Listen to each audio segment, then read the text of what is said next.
Okay, so we are picking up from where we left off on Friday. Um, Today we're going to cover the Great Compromise as well as a couple of other things in the Constitution, like checks and balances and all that stuff. So, if this is the first time that you've done your notes off of a YouTube video like this, one that I've made, then a couple of tips for you. Feel free to pause this video if I'm talking too fast or if you miss something, or if you just want to sort of put me on pause while you write something down really fast, rewind it if need be.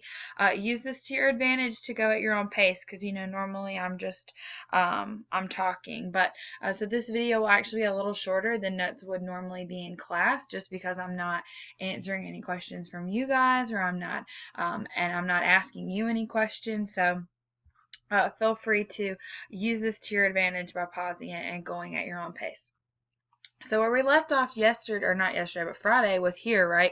Talking about the Virginia plan versus the New Jersey plan, the big state, large state plan versus the small state plan. So when we stopped lecture on Friday, we were talking about how we had reached this stalemate between the big states and the small states, right? Neither side was willing to budge. So we formed this special committee that was specifically designed just to come up with a compromise between these two plans. And what they came up with is what we call the Great Compromise, right? So hopefully this sounds a little bit familiar and that you heard about this in civics. So the Great Compromise we also call the Connecticut Compromise because it was primarily written by the delegates from Connecticut, like this guy here you see on the left, Roger Sherman. He was actually sort of the main author of the Great Compromise, and he's the one who actually proposed it to the floor. So the Connecticut Compromise is what we end up agreeing upon, and it's how our Constitution is designed today.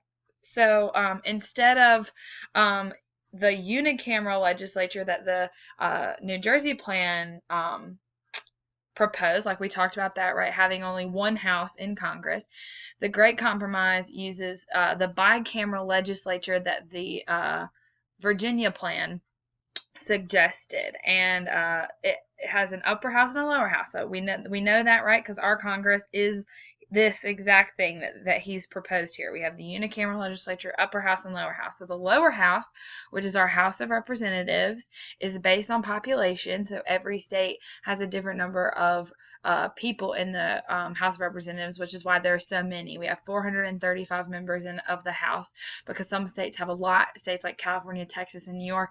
Some states have very little, like Montana, North Dakota, South Dakota. They have very few. And then the upper house is equal representation. So the upper house is the Senate, and every state gets 2 votes. So today, or every state gets 2 delegates, which is essentially 2 votes. So today we know we have 100 members of the Senate, right? Because we have 50 states, and 50 times 2 is 100. So the Connecticut Compromise also includes our executive branch with the office of the presidency, as well as our judicial branch and the Supreme Court. Now, it doesn't lay out exactly how the court systems are going to work.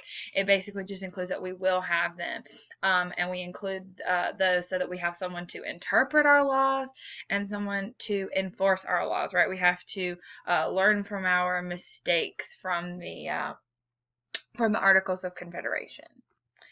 So now the question is, how are we going to count population? We talked about this a little bit on Friday. Remember when you had to vote on which plan you wanted and how you wanted population to count. So slavery is going to be a big issue for that. So since the lower house is going to be based on population, we have to figure out how exactly we're going to count how exactly we're going to count population. So some southern states, like you can see here, Virginia, if you look on the map on the top left, you can see the number of slaves by state. So you see Massachusetts doesn't have any. There are some states like New Hampshire, Rhode Island, Connecticut, New Jersey who have very few, but Maryland, Virginia, North Carolina, South Carolina all have a lot, right? Especially Virginia has close to 300,000. I actually think Virginia had a little more than 300,000 slaves, which is a very large amount. So it matters how we're counting them, right? Because if we count an extra 300,000 people towards the population count, Virginia is going to get way more votes because of that. When you compare it to a state like New York and Massachusetts, they have a large population also, right? They just don't have that many slaves. So their population won't increase because of their slaves. So they'll actually sort of be at a disadvantage because they don't have as many slaves. So we have to figure out a way to count this that makes everyone happy. So at the same time, if we count slaves towards the population, so if we count slaves and it allows Virginia, North Carolina, South Carolina to use that to their advantage and get more delegates in the House of Representatives, they will also actually be paying higher taxes. States with a higher population have a higher tax that they have to pay back then. That was sort of how they worked it all out. So a lot of southern states, while they wanted this population to count, they wanted the slave population to count as for representation, they didn't want it to count for taxes for obvious reasons. You know, they want the votes, but they don't want to have to spend the money, which makes sense, right? You wouldn't want that either. They sort of want the best of both worlds. While at the same time, there are states like Massachusetts who don't want it to count for representation, but they do want it to count for taxation because they want those states have to pay more money, but they don't want to end up getting sort of the short end of the stick when it comes to representation in Congress. So it's important to remember that every single person who is pretty much alive in the 1700s is racist. So there is not a single person in this entire scenario who's saying, hey, let's count slaves towards population because we want them, because they're human beings and they should count, they should get a representative in Congress. And there's no one saying that they shouldn't be counted or there's no one saying that they should be counted for taxation because they're humans and they should just count that way. That's not how this was playing out at all. And the argument there was that you can't have one or the other, right? Because if they are people, then they count for your representation, but they also count for your taxes. You can't claim when it comes to taxes that they're property, but when it comes to representation, they're people, or vice versa. So there are some states, like you see Virginia, those states have as much of a 40% of their entire population is made up of slaves. So they would get much more representation. So this is a really big issue. So what they end up deciding on is what we call the 3/5 compromise, which you should have heard about before. So in the 3/5 compromise, we decide that 3/5 of all other persons, that's what the Constitution says, 3/5 of all other persons would be counted for both representation and taxation, not just one or the other. So you can't have your cake and eat it too. You got to have both here. So by all other persons, they mean slaves. They don't say slaves, but they mean slaves. Now, Native Americans will not count at all.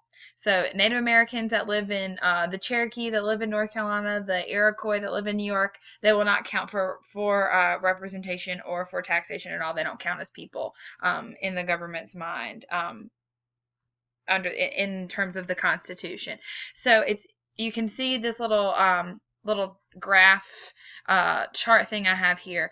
So up here we've got our 5 white men, right? And they all count, so they're all lit up. And then we've got 5 black men down here, and only 3 of them are lit up because 3 out of every 5 equal 5. Oh, sorry. 3 out of every 5 equal 5 white men.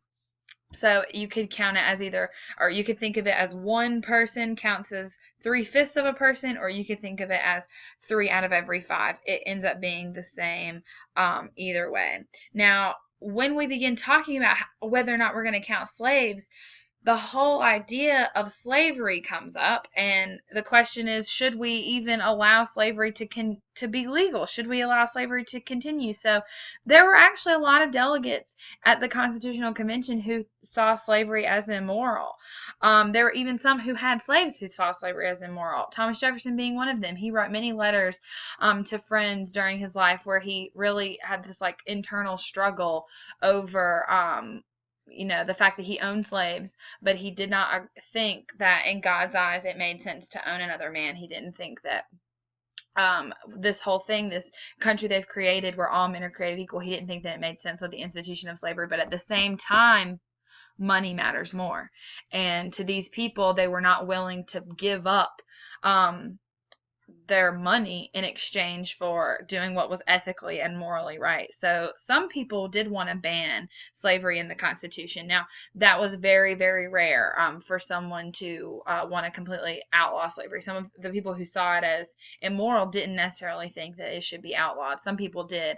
But I still don't want you to think that the people who thought slavery shouldn't exist were like egalitarians and like everyone's equal, all of that stuff. Most of those people who thought slavery shouldn't be legal still saw white people as the superior race. It's the 1700s. You can go ahead and just assume every single person on the planet is a racist. So in order to maintain unity, they decided not to ban slavery. Obviously, that's not much of a spoiler. We know that slavery is not going to go away here. And the main reason for that is because, as you can see on that map over to the side, we have so many states that have slaves, especially ones that really rely on that as in terms of economic base. In the agricultural states like the South, Virginia, Maryland, North Carolina, they all have a lot of slaves, and they really rely on slavery to continue to, turn out crops and keep the seasons going and everything like that. So the idea that they would make all that happen without slaves just seems so far-fetched to them. And they, would flip out at the idea of completely banning slavery. And the whole thing here that we're doing to the Constitution, right? We're trying to make everyone happy. We're trying to keep the peace as long as possible. So they decided to keep slavery in the Constitution. In reality, had they gotten rid of slavery right then, the Civil War probably never would have happened. But because we allow our country to continue at this point with slavery still as a legal institution, that's sort of going to set us up for eventually what's going to be the Civil War. One thing they do decide on is that the slave trade will only be legal for another 20 years. Now, this doesn't mean in 20 years no one's going to be able to buy slaves. That's not true. That just means that we won't be bringing any more slaves to the United States. Now, is that a problem? Like, does that mean slavery is eventually going to die out, right? Like, eventually all the slaves are going to die and that'll be the end of slavery? Wrong. Why does it not mean that? It doesn't mean that because we're going to have so many slaves in the United States at that point.